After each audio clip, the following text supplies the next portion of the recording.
우리가 세상에 아무것도 가지고 온 것이 없음에 또한 아무것도 가지고 가지 못하리니 우리가 먹을 것과 입을 것이 있은즉 족한 줄로 할 것이니라. 부하려 하는 자들은 시험과 올무와 여러 가지 어리석고 해로운 욕심에 떨어지나니 곧 사람으로 파멸과 멸망에 빠지게 하는 것이라. 돈을 사랑함이 일만 악의 뿌리가 되나니 이것을 탐내는 자들은 미혹을 받아 믿음에서 떠나 많은 근심으로써 자기를 찔렀도다. 하나님 때문에 또 하나님을 위해서 돈도 명예도 사랑도 그렇게 포기해 본 적이 있습니까? 네. 또 돈도 명예도 사랑도 하나님을 위하여 앞으로 포기할 수 있는가? 첫 질문이 마음에 부담을 주는 것 같죠? 네. 그런데 이거 한번 우리 스스로 다져봐야 돼요. 우리 이렇게 해야 된다는 거 다 알죠. 머릿속에는 그렇게 남아있는데 사실 저 스스로를 돌아봐도요. 그렇습니다. 앞으로도 그렇게 할 겁니다. 라고 그렇게 말할 자신이 없어요. 네. 그럼 어떻게 했느냐? 적당한 선에서 타협하면서 살아왔고 앞으로도 그런 일이 닥치면 글쎄 적당히 타협하지 꿋꿋하게 해나갈 자신이 좀 없어요. 그렇다고 해서 다 돈도 명예도 사랑도 다 하나님을 위하여 포기할 수 있다라고 하니까 그런 것들이 다 가치가 없는 것이다. 근데 그렇게 말하려는 거 아니에요. 네. 오히려 돈과 명예 또 사랑 이런 것들은요 참으로 그나마 이 세상을요 끌고 지켜나가기도 하는 작은 힘이기도 합니다. 어쩌면 크게 역할을 할 때도 있죠. 네. 그러나 그런 것들이 하나님보다 더 귀중해서는 안 됩니다. 그때부터가 문제가 되는 거죠. 그걸 지나친다 그러죠. 그래서 세상 귀하다고 생각하는 것들보다 그것들이 하나님을 넘쳐서는 안 됩니다. 그렇게 지나치면 위험하다. 문제가 된다 이렇게 말씀드리는 겁니다. 그런데 그러면 돈, 명예, 사랑 이런 것 중에 그럼 제일 중요한 것이 뭐냐 하고 사람들에게 물어보면요. 사람마다 다르죠. 네. 절대 같지 않을 겁니다. 그럼 세상 풍조는 어떨까? 고대나 중세나 이때 지나간 세대는 모르겠어요. 그러나 이 시대에 우리 주변, 바로 우리들이 처한 이 현실 속에서 돌아볼 때 사람들에게 하나만 골라라. 하나만 가장 중요한 거 골라라. 그게 뭐냐? 라고 물어본다면 그거는 돈일 것입니다. 네. 돈이 제일 중요하지 않아요? 돈이 제일 필요하지 않아요? 그러는 거다 그 말이죠. 네. 사람들은요. 그런데 돈이라고 말하면서도 돈이 어떤 거야 물으면 연상하는 게 그죠? 유혹이라든지 탐욕이라든지 그런 거 연상하죠. 네. 그렇습니다. 네. 유혹이고 탐욕 맞아요. 네. 지나칠 때 이야기입니다. 네. 그래서 돈이 나쁩니까? 돈이 악한가요? 절대 아니죠. 네. 돈 필요합니다. 돈은 귀중합니다. 예수께서 세상에 오실 때 가난한 자를 위하여 오셨어요. 구제도 그렇고 선교도 그렇고 다 돈으로 합니다. 돈이 있어야 합니다. 그런데 그렇게 중요한 돈이요. 하나님보다 더 귀해서는 그때서부터는 돈이 유혹이 되고 탐욕이 되고 죄가 되고 죽음이 되는 것이죠. 예. 세상에서는 돈이 그렇게 중요하지만 사실 하늘에는 돈이 필요 없지 않겠어요? 네. 그런데 이 세상은 아직 하나님 나라가 아니에요.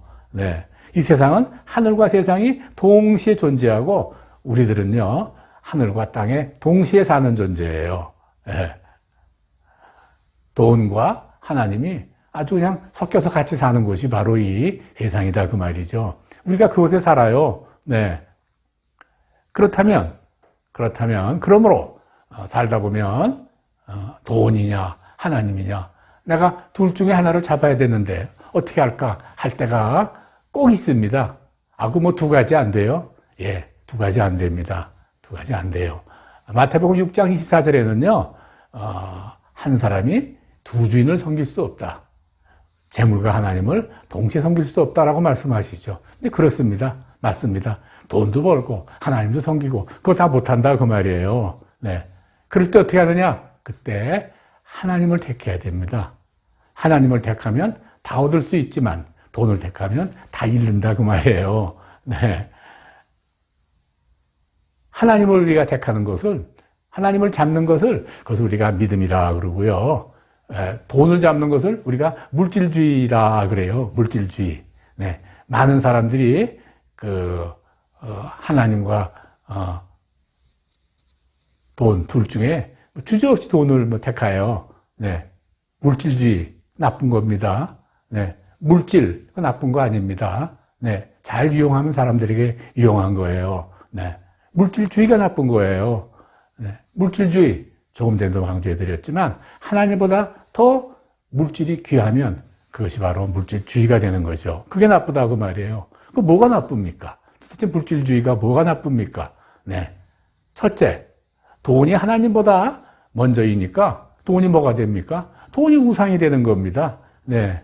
돈이라는 우상이 내 주인이 된단 말이죠. 네. 하나님은 말씀하셨잖아요. 우상 숭배하는 자는 결코 하나님의 나라의 백성이 될 수 없다. 하나님의 나라를 소유할 수 없다라고 그렇게 말씀하셨어요. 그러니까 우리가 돈이 하나님보다 먼저면요. 결코 하나님 나라의 백성이 될 수가 없어요. 네. 그래서 나쁜 겁니다.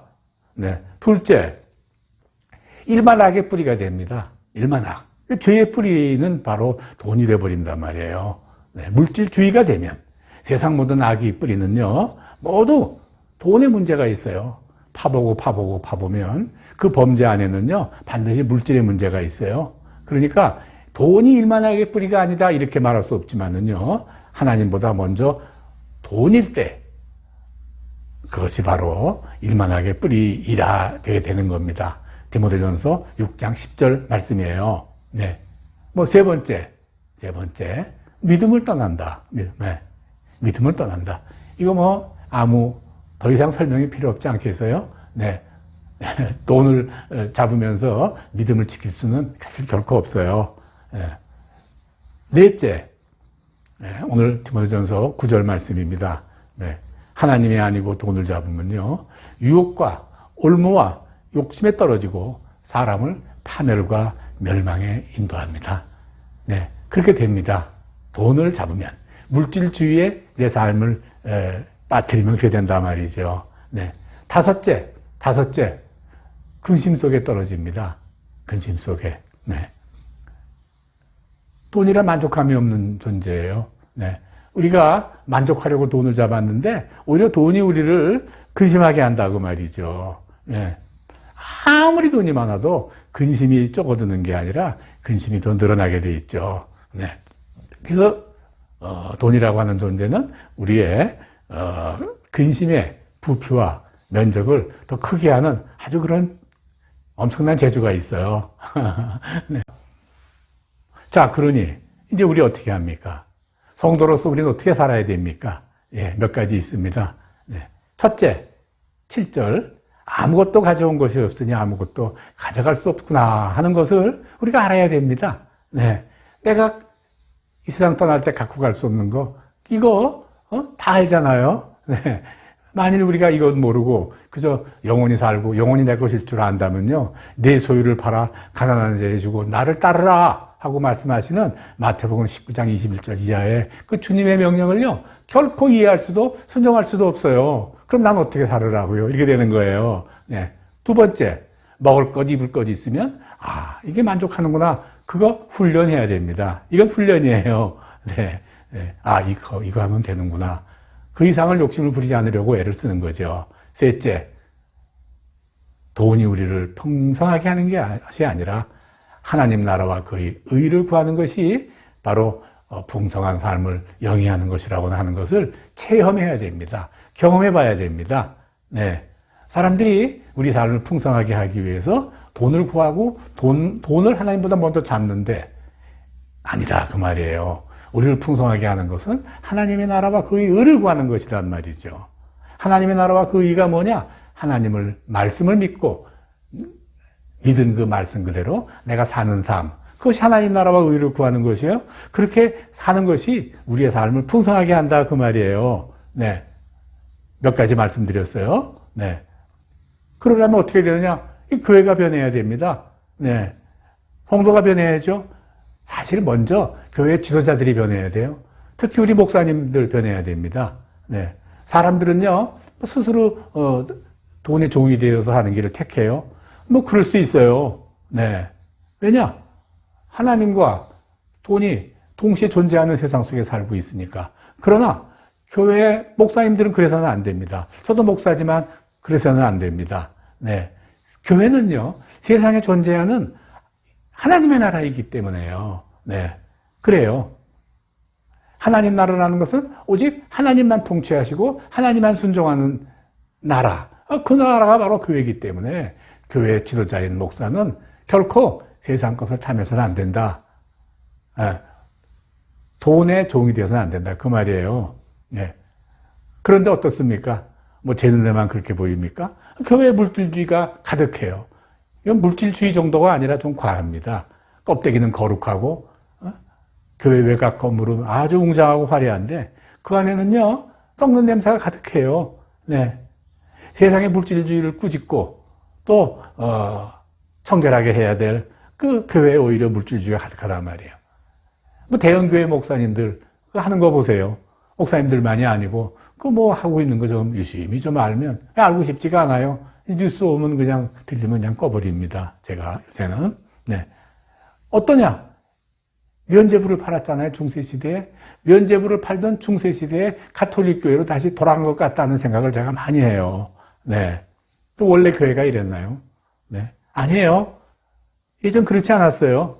네. 어린 시절 교회 다닐 때요. 네. 우리 믿음의 선배들은 그렇지 않았어요.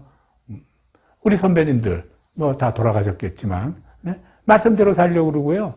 권사님들은요, 버스 안 타려고 걸어 다니고요. 네. 주일날 일 안 하려고 미리 밥을 다 만들어 놓으셨어요. 제가 그 지금 시대에도 그렇게 하라고 한 거 아니에요? 네. 뭐 성경에 그렇게 하라고 돼 있지도 않아요, 사실은. 그렇지만 그 마음이 참으로 간절했다, 그 말이죠. 어떻게든 지켜보려고 애썼다, 그 말이죠. 네. 목사님들도 마찬가지예요. 뭐 더 했었습니다. 네.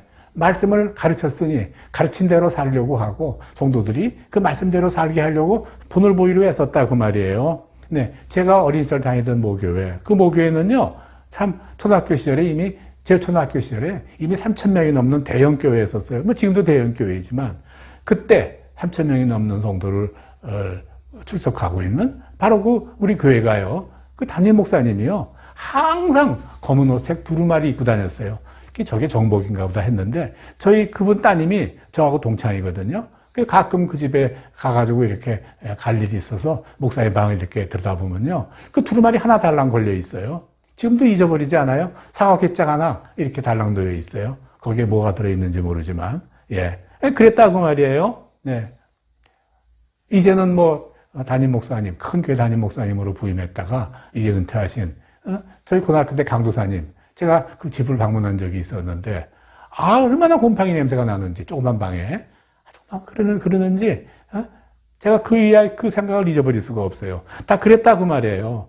돈에 관한 한 그랬단 말이죠. 네, 네. 사랑하는 성도 여러분, 오늘날 우리 한국 교회 그리고 우리 민족이 받은 이 엄청난 물질의 풍요는요, 그렇게 지난날 말씀대로 살려고 애를 쓰고 적어도 돈에 관하여 청빈하고 성실하게 살려고 했던 그런 우리 선배님들의 믿음의 열매를 우리가 따먹고 있는 것이다. 저는 그렇게 분명히 믿어요.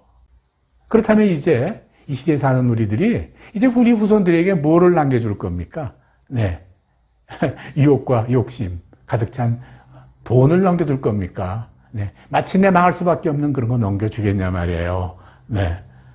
한 나라의 민족을 보면요, 제 말씀이 무리가 아니라는 걸 여러분은 알게 될 겁니다. 하나님을 거부하고 핍박하는 나라들 주변에 있잖아요. 라오스, 캄보디아, 버마 등. 예?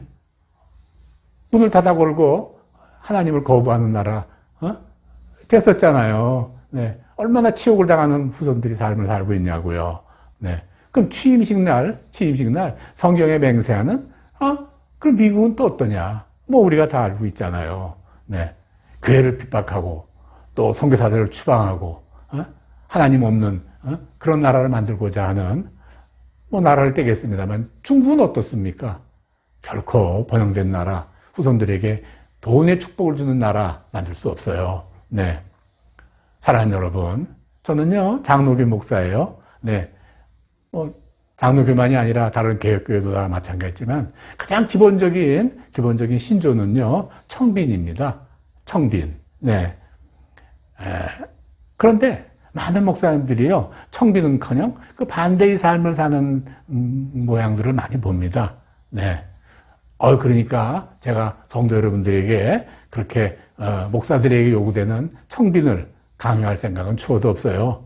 네. 자본주의 시대에 사는 우리가 500년 전 개혁주의자들이 그렇게 행하려 했던 청빈을 따르고 실천하라고 산다는 것은요 사실 거의 불가능한 것 아니겠습니까? 네. 그러나 목사는 다르다 그 말이에요. 저는요 아직까지 그렇게 되지는 못했지만 어쨌든 청빈을 목표로 제가 살아보려고 사실 애쓰고 있습니다. 가급적 청빈, 가난하고 없지만 가난해 보이지 않고 부유해 보이는 삶이에요. 네. 남에게 구걸하지 않는 삶입니다. 없는데도요. 네. 그런데도 잘 사는 거예요. 네. 돈이 의지하지 않으려겠다고 말이에요. 하나님이 우리를 그 형상대로 만드셨는데 그 말은 사람들이 나를 보면 하나님의 나라를 볼 수 있다. 그 말씀인데 하나님의 형상대로 한번 살아가 보려는 애를 쓰고 있다. 그 말이죠. 전 그렇게 해보려고 애를 쓰고 있어요. 네, 네. 지난날 그렇게 못 살았다고 제가 생각할 수 있을 것 같아요. 네. 근데 앞으로는 조금씩이라도 이렇게 노력을 해보겠다는 생각을 갖고 있습니다. 예. 제가 할 수 있는 것 중에 그나마 할 수 있는 것 아니냐 이런 생각을 갖고 있어요. 천빈입니다. 오늘 함께 주일 예배를 드린 사랑하는 성도 여러분, 이제 오늘 말씀을 마치려고 합니다. 사는 동안 여러분 돈 많이 버셔야 됩니다. 네. 그런데 그 돈이요 절대 하나님보다 먼저 앞장서서는 안 됩니다. 하나님보다 앞에서는 안 됩니다. 네. 그렇게 해야 돈의 종으로 살지 않고 또 그 청빈의 삶을 실천할 수 있고 또 실제 내가 마음 풍성한 물질의 소유를 가지고 물질을 컨트롤할 수 있는 그런 삶을 살 수 있게 됩니다. 이런 삶이 되기를 주의 이름으로 간절히 축원합니다. 아멘.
3절 같이 고백하겠습니다.